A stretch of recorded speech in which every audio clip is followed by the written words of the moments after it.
ध्येयं सदा परिभवग्नमभीष्टदोहम् तीर्थास्पदं शिवविरञ्चनुतं शरण्यम् भृत्यार्तिहं प्रणतपालभवाब्धिपोतं वन्दे महापुरुषते चरणारविन्दम् वंशी विभूषितकरानवनीरदाभम् पीताम्बरधरुर्बिम्बफलाधरोष्ठात् पूर्णेन्दुसुन्दरमुखादरविन्दनेत्रात् कृष्णात् परं किमपि तत्त्वमहं न जाने। नारायणं नमस्कृत्यं नरं चैव नरोत्तमं देवीं सरस्वतीं व्यासं ततो जयमुदीरयेत्। भक्ति भक्ति भगवन्ति गुरु चतुर नाम बपुएक, इनके पग बंधन किए सुनाशत विघ्न अनेक। ठाकुर हमें न भूलियो चाहे लाख लोग मिल जाएं, हम पर तुम असी बहुत हैं, तुम्हें छोड़ कहाँ जाएं। आए हनुमंत विराजिए, कथा कहो मत ही अनुसार, प्रेम भरी गादी धरूं सुबिराजिए पवन कुमार, सुबिराजिए पवन कुमार। बोल वृंदावन बिहारी लाल की जय, एकादशी महारानी की जय, अम्बे मात की जय, जगदम्बे मात की जय, राजा रामचंद्र भगवान की जय, पवन सुत हनुमान की जय, उमापति महादेव की जय। जय जय श्री राधे, जय जय श्री राधे, जय जय श्री राधे श्याम। परम मंगल में परात्पर अकारण करुणालय भक्त वांछा कल्पतरु तबिंदित बिनिंदित श्री बालकृष्ण लाल की बांगमयी चरण कमलों में प्रणाम करते हुए आज की एकादशी की कथा में प्रवेश करेंगे। आज की एकादशी का नाम पुत्रदा एकादशी है, जो कि पुत्र प्राप्ति के लिए सर्वथा उपयोगी एवं अनुकूल मानी जाती है। इस एकादशी की कथा में आए हुए भगवत चरणानुरागी भक्त वृंद एवं श्रद्धामती माताएं बहनें, इन सबका परम सौभाग्य है कि आज ये इस कथा में इतनी बड़ी संख्या में पधारे हैं।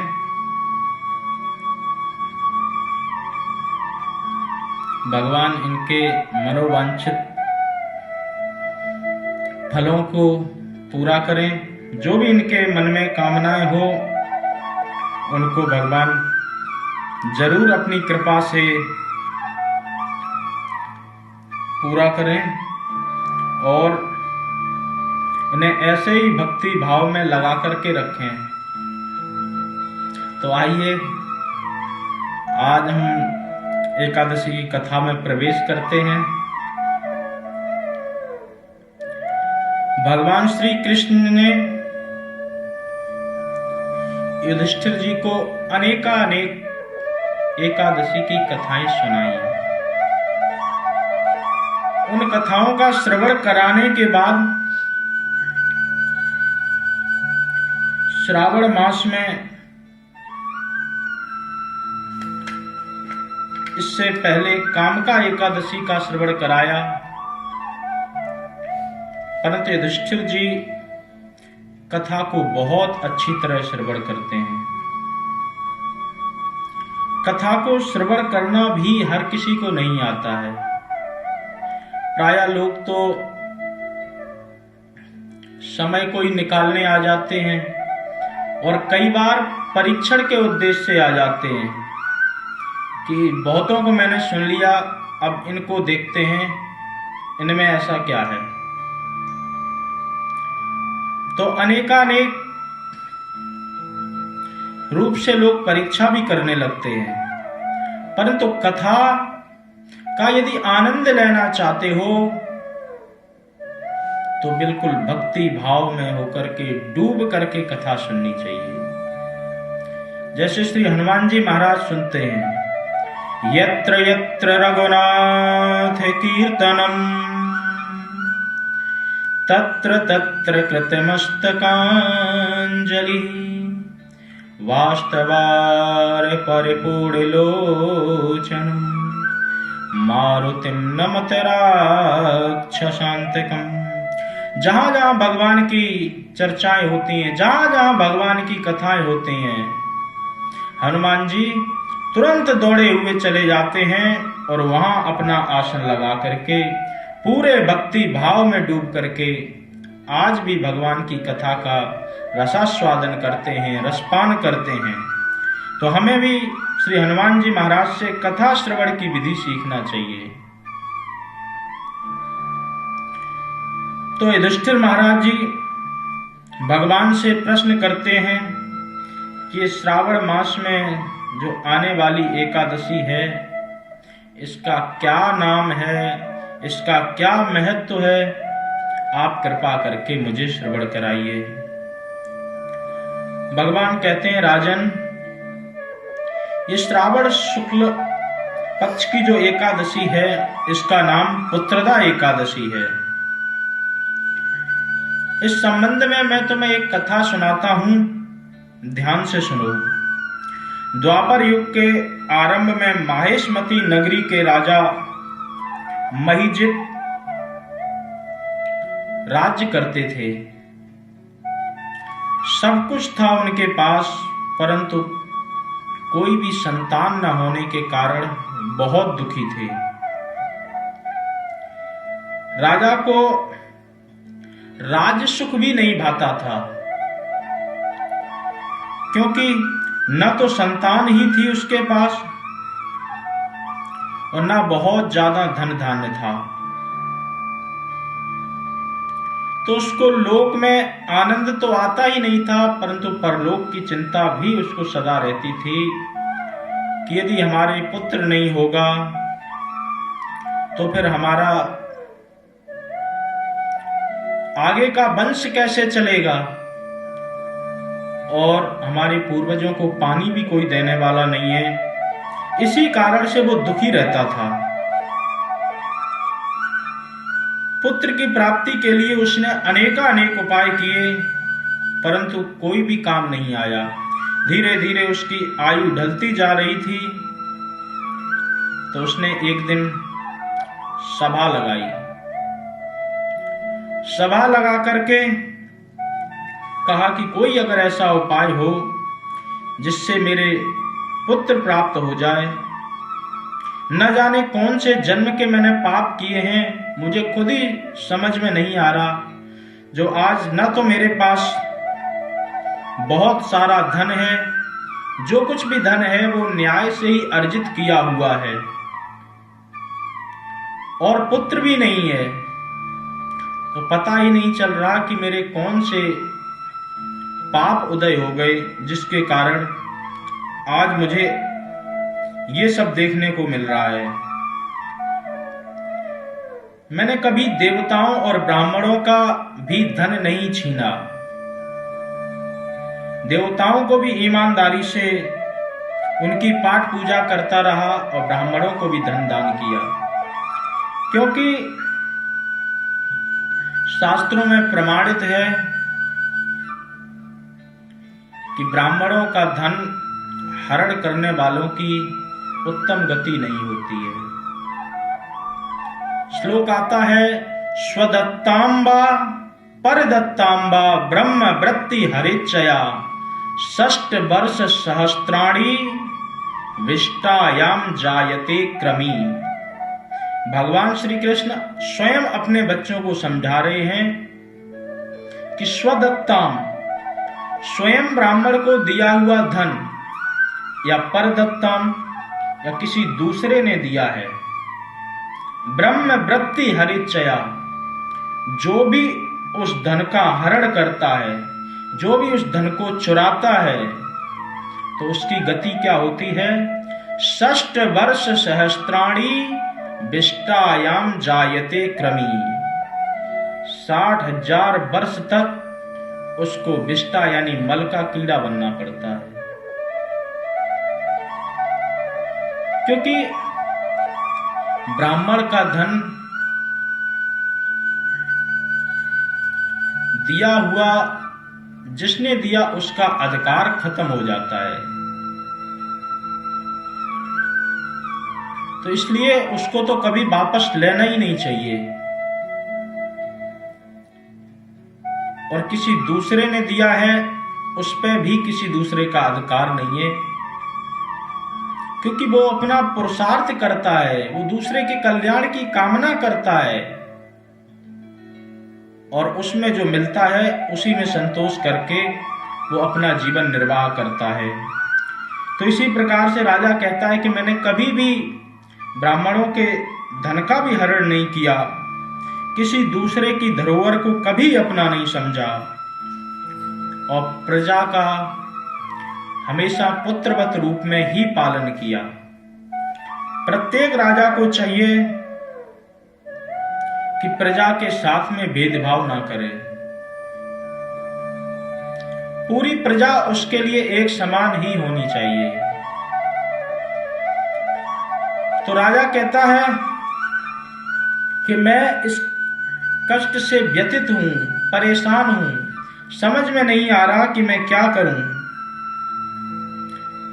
तो मंत्रियों ने राजा को सलाह दी, सलाह देकर के कहने लगे कि राजन, आप वन में जाएं, ऋषि मुनियों के दर्शन करें। हमने सुना है कि ऋषि मुनियों के पुरुषार्थ से बड़े बड़े काम सहज में ही प्राप्त हो जाते हैं। राजा को मन में बात भा गई और वो जंगल की ओर चला गया। जंगल की ओर जाकर के उसने देखा तो वहां पर एक गुफा थी। गुफा के अंदर जब गया तो वहां लोमश ऋषि बैठे हुए तपस्या कर रहे थे।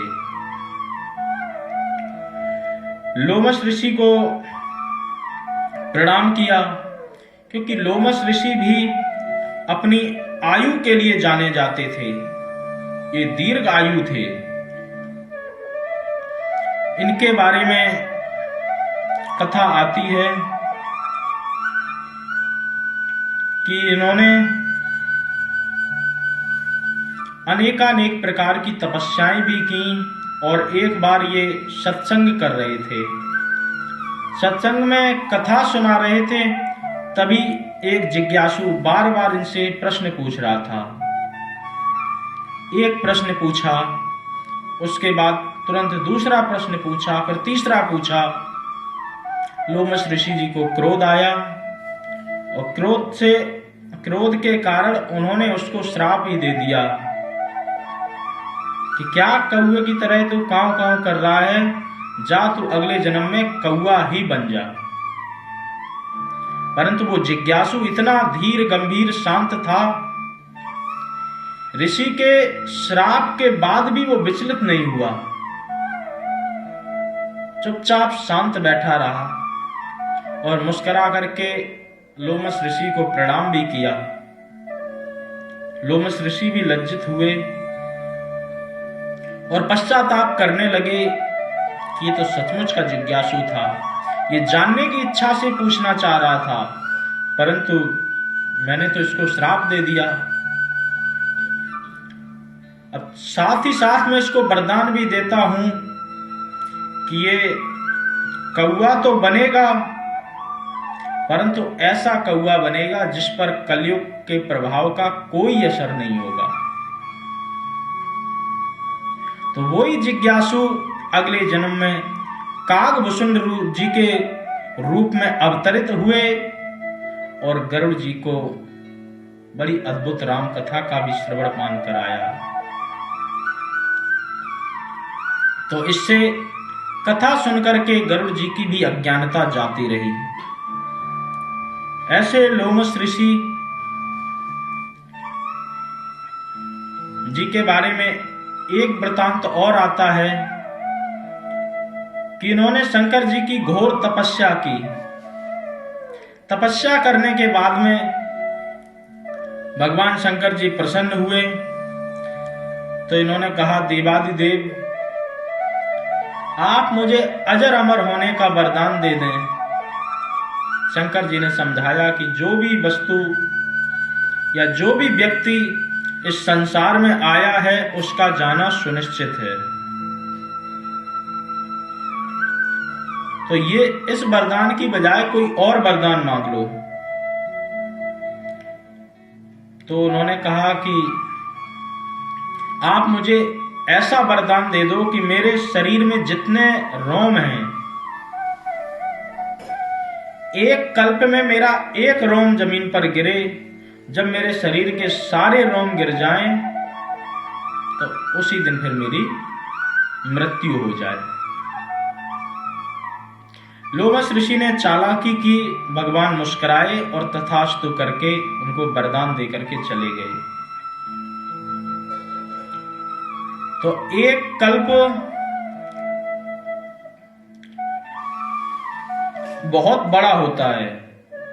जब हमारे 100 साल हो जाते हैं तब ब्रह्मा जी का एक दिन होता है। तो इसी प्रकार की गणना से लगा करके जो कल्प होता है वो 1000 वर्ष का एक होता है। तो लोमश ऋषि जी को ये वरदान मिला और वरदान मिलने के बाद भगवान तो अंतर्ध्यान हो गए, परंतु हजारों साल से लोमश ऋषि जी जीवित हैं। एक एक करके रोम उनका झड़ रहा है और आज ये व्यथित भी हैं। आज इनको गिलानी भी हो रही है कि मैंने भगवान से चालाकी की परंतु ये हमें ही उल्टी पड़ गई है। तो इनका हिमाचल के मंडी जिले के रेवालसर शहर में लोमश ऋषि जी की गुफा है। वहीं इनका भव्य मंदिर है और एक बिहार के जहानाबाद स्थान पर भी इनकी मानव निर्मित गुफा है। तो लोमश ऋषि अपने विद्वता के लिए बहुत जाने जाते हैं। राजा लोमश ऋषि के पास में आया, आकर के उन्हें प्रणाम किया, प्रणाम करके अपनी सारी बात व्यथा बताई कि महाराज मैं इतने दिनों से ऐसे ही परेशान हूं और हमने अपने मंत्रीगण राजपुरुषों सबसे सलाह करके ये निर्णय लिया है कि हम जंगल में जाएं और ऋषि मुनियों के सानिध्य में जाकर के इस प्रश्न का उत्तर खोज करें। तो उसी का उपाय ढूंढने के लिए हम आपके शरण में आए हैं। आप कृपा करके मुझे बताएं कि मैंने ऐसा कौन सा अपराध किया है, कौन सा पाप किया है, जिससे न तो बहुत ज्यादा मेरे पास धन है और ना ही कोई पुत्र है। लोमस ऋषि ने उनके वचन सुने, सुनकर के कहा कि आप इस जन्म में जरूर धर्मात्मा हैं, प्रजा का अच्छी तरह पालन भी कर रहे हैं, परंतु फिर भी आप पुत्रहीन हैं। इसका एक ही कारण है कि आपके जो पिछला जो जन्म था, उस जन्म में आपसे अपराध हुआ है। पूर्व जन्म में आपने अनेक लोगों से झूठ सच बोला है, उसी के कारण आज आपके पास में धन धान्य नहीं है। क्योंकि झूठ को बहुत बड़ा पाप माना जाता है। सांच बराबर तप नहीं, झूठ बराबर पाप, जाके हृदय सांच है, ताके हृदय आप। इसलिए व्यक्ति को सदा सत्य बोलने का प्रयत्न करना चाहिए। उसी झूठ के कारण आज तुम्हारे पास बहुत ज्यादा धन नहीं है। और एक और घटना है कि उस दिन एकादशी का समय था, आप गांव में भटकते हुए जा रहे थे और जलाशय के पास में एक गाय पानी पी रही थी। आपने गऊ को पानी पीते हुए अपने स्थान से हटा दिया और वो गाय इतनी प्यासी थी कि उसकी प्यास पूरी नहीं बुझने के कारण उसने मन ही मन श्राप दे दिया कि जाओ, अगले जन्म में तुम्हें भी कोई पानी देने वाला ना हो। इसी कारण तुम उस श्राप से आज तक उस श्राप को भोग रहे हो। पुत्र के लिए आज तक आप वंचित हैं, क्योंकि जाने में किया हो या अनजाने में किया हो, पाप का प्रायश्चित तो करना ही करना पड़ता है।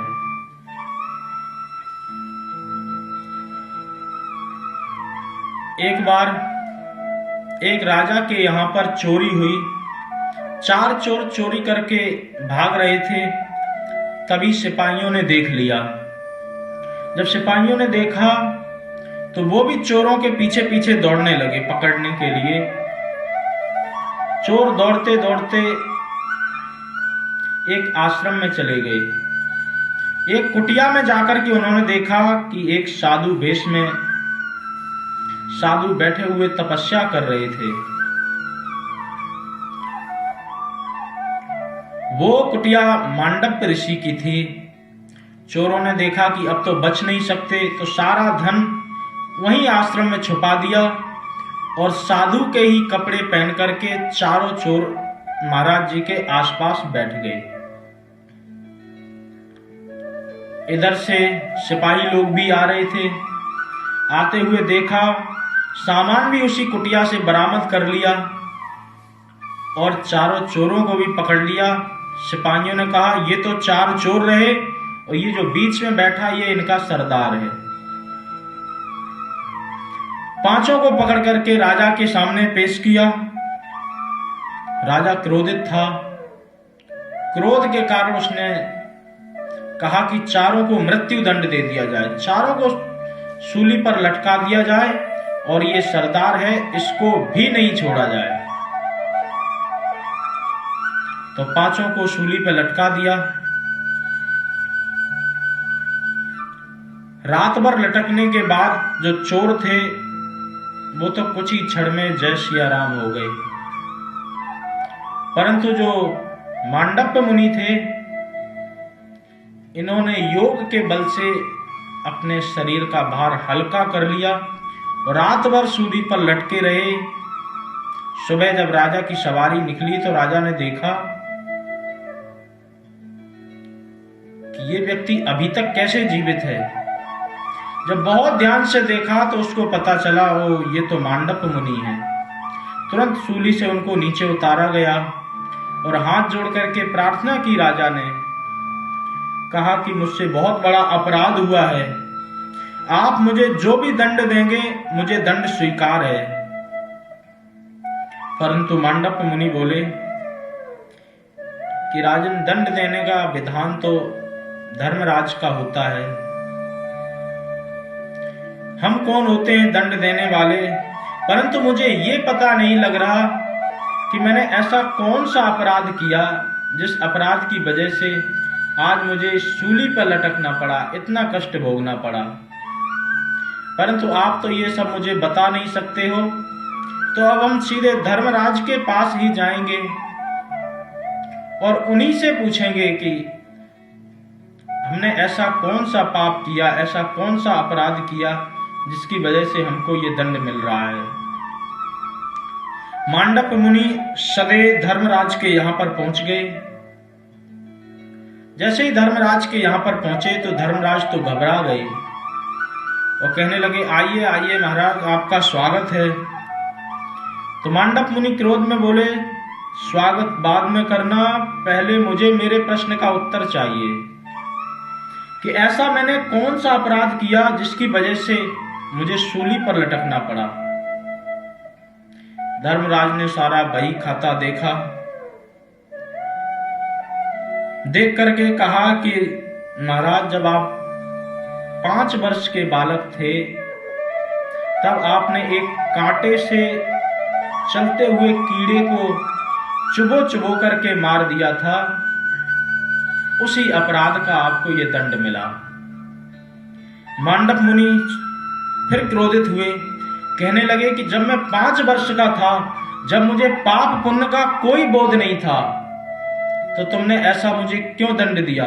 तुमको दंड देना नहीं आता है, मैं तुम्हें दंड बताता हूं कैसे दिया जाता। मैं तुम्हें श्राप देता हूं कि 3 जन्मों तक तुम मृत्यु लोक पर जन्म लोगे और धर्म और अधर्म की गुत्थियां सुलझाते सुलझाते परेशान हो जाओगे। उन्हीं मांडप मुनि के श्राप के कारण धर्मराज को इस मृत्यु लोक में अवतार लेना पड़ा। एक विदुर जी के रूप में उन्होंने अवतार लिया, एक धर्मराज के रूप में अवतार लिया, एक स्वपच वाल्मीकि जी के रूप में अवतार लिया।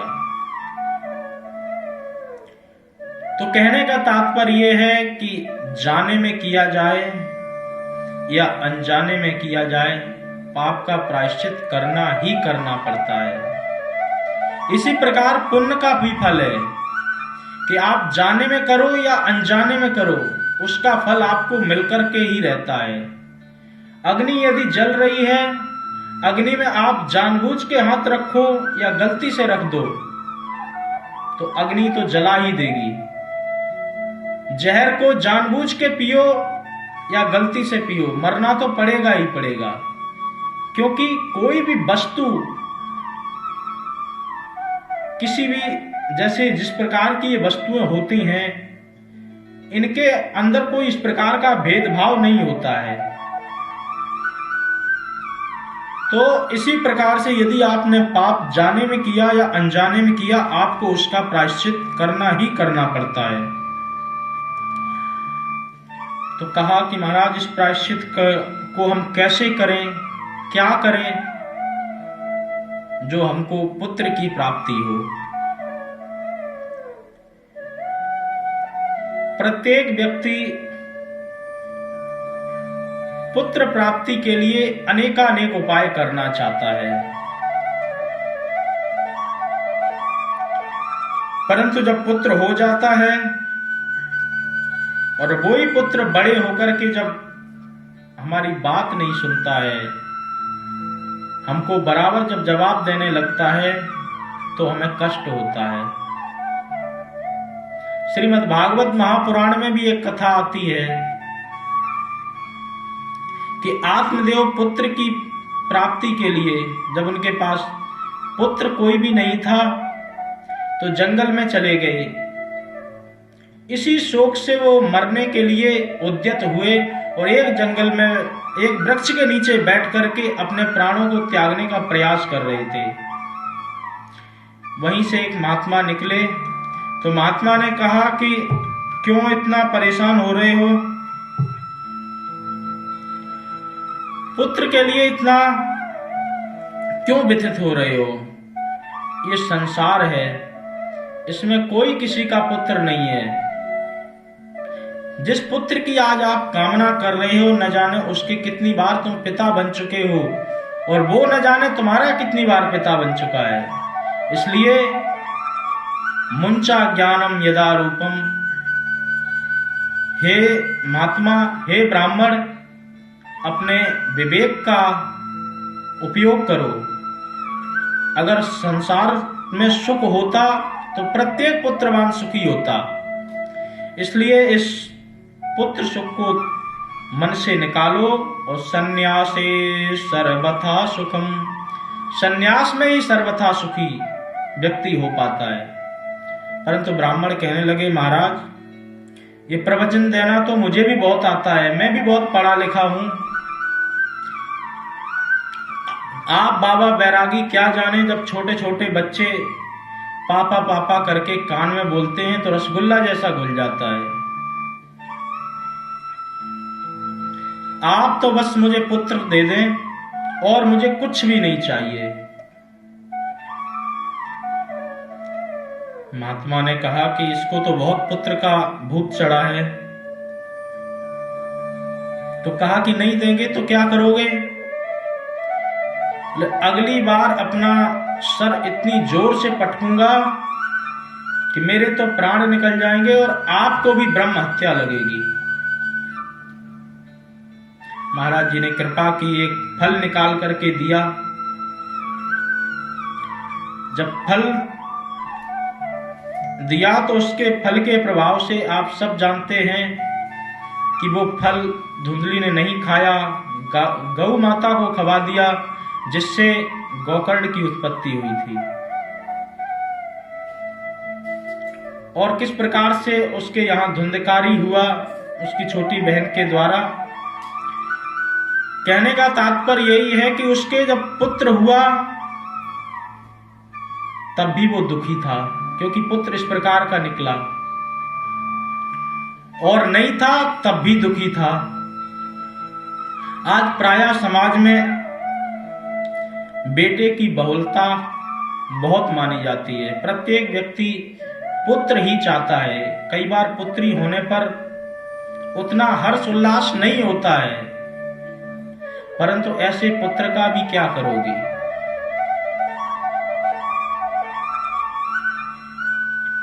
भजन करत बिटिया भली,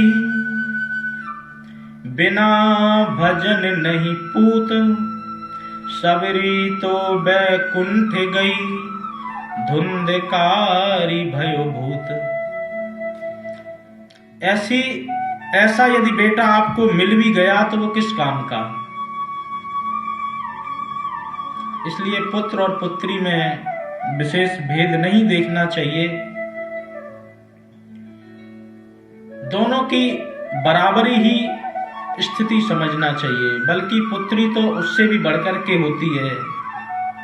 रोशन करेगा बेटा बस एक ही कुल को, दो दो कुलों की लाज होती हैं बेटियां।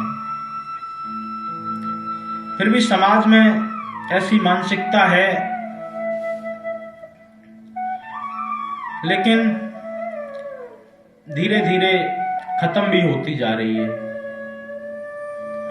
तो इसी पुत्र की प्राप्ति के लिए राजा ने उपाय पूछा कि ऐसा कौन सा उपाय है जिससे हमें पुत्र प्राप्त हो सके।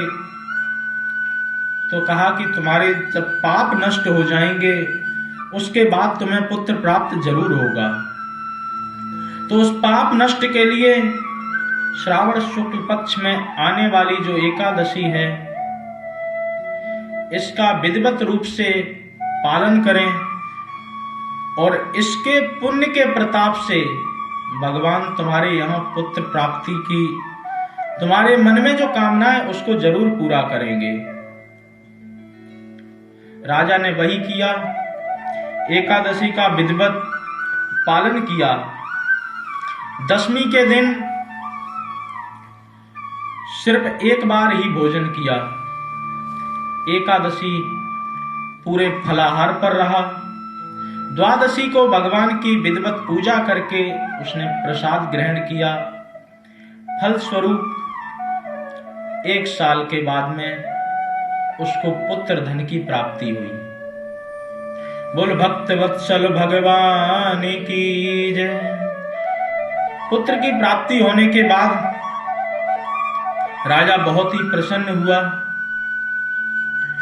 और प्रसन्न होने के बाद उसने प्रजा को भी यही उपदेश दिया कि जिन लोगों को पुत्र की प्राप्ति की मनोकामना हो वो इस पुत्रदा एकादशी के व्रत को विधिवत पूर्ण करने के पश्चात भगवान श्री हरि की कृपा से पुत्र धन को प्राप्त कर सकता है।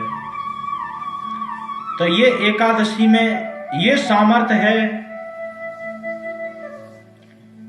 कि निर्धन को धनवान बनाती है और अपुत्रवान को पुत्र भी प्राप्त कराती है।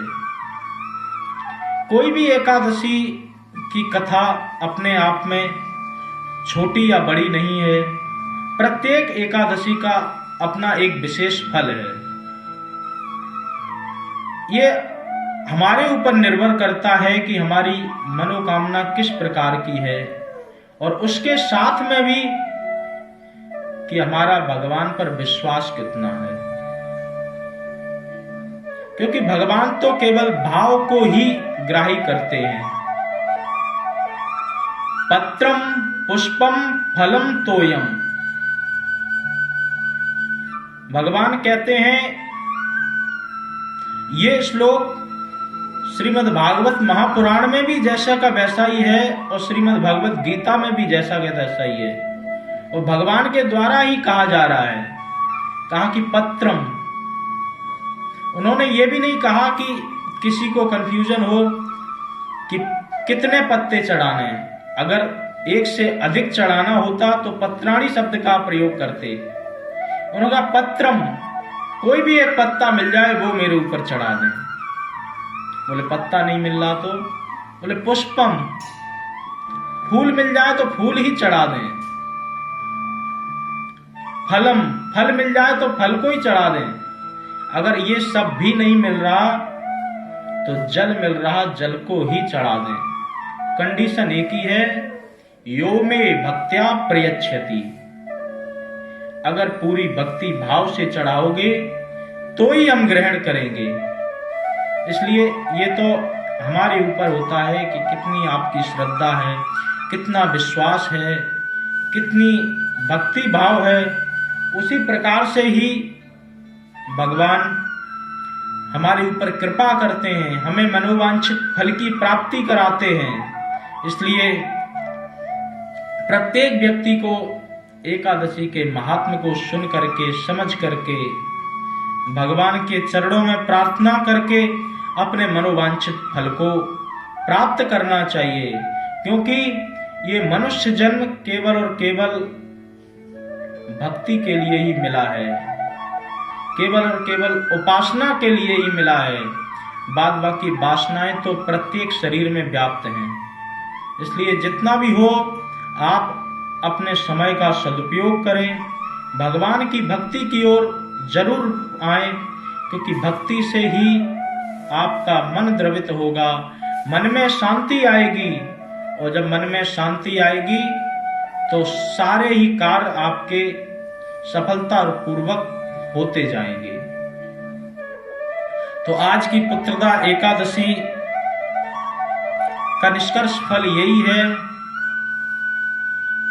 कि पुत्र की प्राप्ति के लिए जो भी इस एकादशी का बहुत भक्ति भाव से भक्तिपूर्ण व्रत करता है, अनुपालन करता है और विधिवत रूप से भगवान की सेवा पूजा करता है, भगवान उसको पुत्र रत्न की प्राप्ति जरूर कराते हैं। बोल एकादशी महारानी की जय। आज की एकादशी की कथा का यही विश्राम। अब हम आरती करेंगे। उसके बाद में अगली एकादशी की कथा आपको अगली एकादशी पर जरूर सुनने को मिलेगी। बोल बांके बिहारी लाल की जय, अम्बे मात की जय, जगदम्बे माता की जय, कृष्ण कन्हैया लाल की जय, राजा रामचंद्र भगवान की जय, उमापति महादेव की जय। जय जय श्री राधे, जय जय श्री राधे, जय जय श्री राधे श्याम।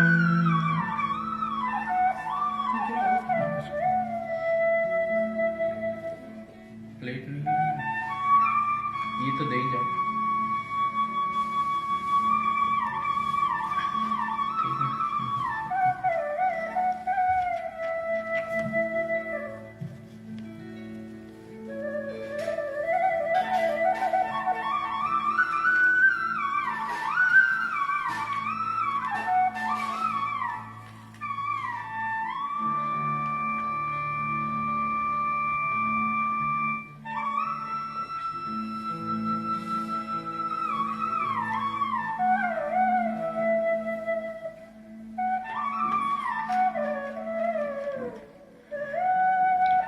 आप सब लोग खड़े हो जाएं आरती के लिए।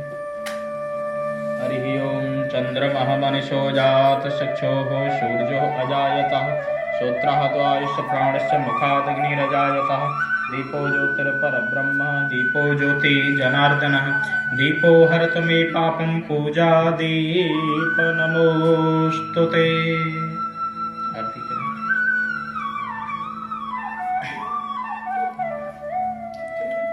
श्री बांके बिहारी तेरी आरती गाऊं, हे कुंज बिहारी तेरी आरती गाऊं, आरती गाऊं प्यारे आपको मनाऊं, आरती गाऊं प्यारे आपको मनाऊं। श्री बांके बिहारी तेरी आरती गाऊं, मोरे मुकुट तेरे शीश पे सोए, मोरे मुकुट तेरे शीश पे सोए, प्यारी बंसी मेरो मन मोहे, प्यारी बंसी मेरो मन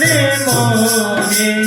देख छवि बलिहारी में जाऊं, देख छवि बलिहारी में जाऊं। श्री बांके बिहारी तेरी आरती गाऊं, चरणों से निकली है गंगा प्यारी, चरणों से निकली है गंगा प्यारी, जिसने सारी दुनिया तारी, जिसने सारी दुनिया तारी, उन्हें चरणों के मैं दर्शन पाऊं, उन्हें चरणों के मैं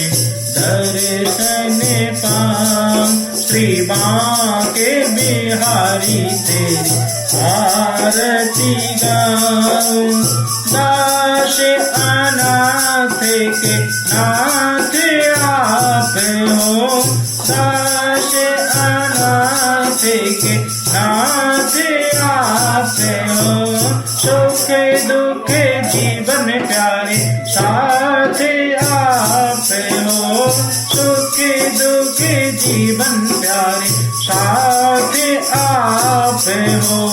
हरि चरणों में मैं शीश झुकाऊं, हरि चरणों में मैं शीश झुकाऊं। श्री बांके बिहारी तेरी आरती गाऊं। श्री हरिदास के प्यारे तुम हो, श्री हरिदास के प्यारे तुम हो। मेरे मोहन जीवन धन्य हो, मेरे मोहन जीवन धन्य हो। देखियो गले छवि बलि बलि जाऊं, देखियो गले छवि बलि बलि जाऊं। श्री बांके बिहारी तेरी आरती गाऊं, हे कुंज बिहारी तेरी आरती गाऊं, हे गिरधारी तेरी आरती गाऊं।